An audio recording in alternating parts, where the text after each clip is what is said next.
इस वक्त की बड़ी खबर यह है कि कल पाकिस्तान की सीमा से सटे हुए हमारे राज्यों में मॉक ड्रिल की जाएगी। क्या दोबारा जंग का खतरा मौजूद है?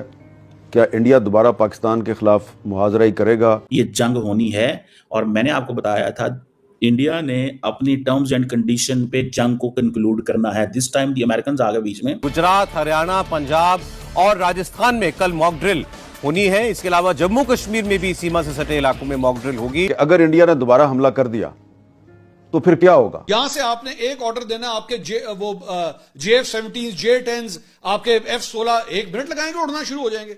उनसे कहें जी करें, क्रॉस करें बॉर्डर, दिल्ली, मुंबई, अमृतसर, श्रीनगर, जम्मू, उड़ा दो सबको जाके, पठानकोट सब उड़ा दो जाके।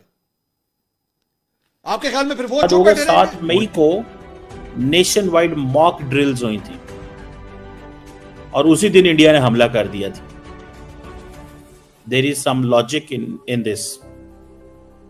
7 मई को नेशन वाइड इंडिया ने बहुत सारे ऐसे इलाकों के अंदर की थी, ड्रिल्स की थी। और अभी मैं आपको मजे की बात बताऊं, पाकिस्तानी जो लीडरशिप है वो इस वक्त नेबरिंग ममालिक, दोस्त ममालिक के ट्रिप्स पे है, दुनिया का शुक्रिया अदा कर रही है।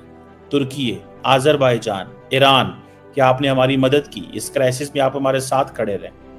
गो के ईरान ने कोई इतनी मजबूत स्टेटमेंट नहीं दी जितनी आजरबाईजान ने या बाकियों ने दी है।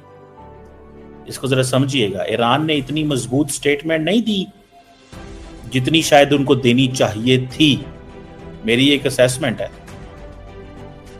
इसकी क्या वजह हो सकती है, ये क्यों ऐसे हो रहा है, इंडिया क्या करना चाहता है? याद रखें इस चीज को, इंडिया क्या करना चाहता है।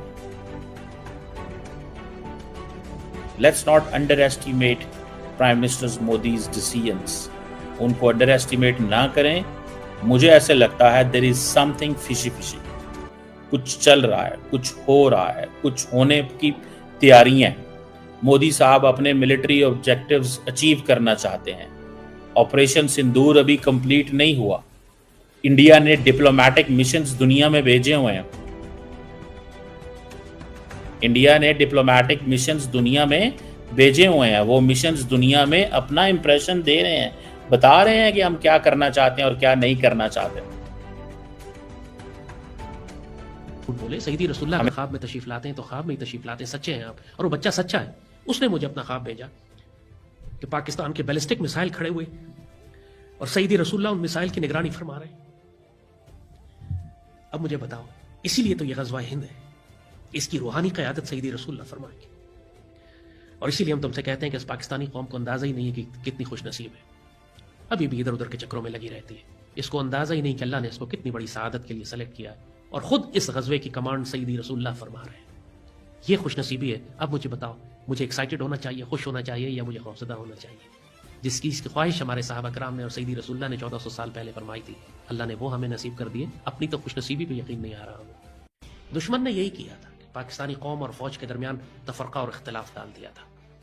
अल्लाह ने इस पहली झड़प की बरकत से हमको एक सीसा पिलाई हुई दीवार में तब्दील कर दिया। और अल्लाह ने इस कौम को, इसकी फौज को, इसके हुक्मरानों को साफ साफ बता दिया है कि जो ये फकीर तुम्हें 18 साल से अजान देकर कह रहा था कि तैयारी करो और तुम मजाक उड़ाते थे, अल्लाह ने इस फकीर को सच साबित कर दिया। लेकिन किस लिए?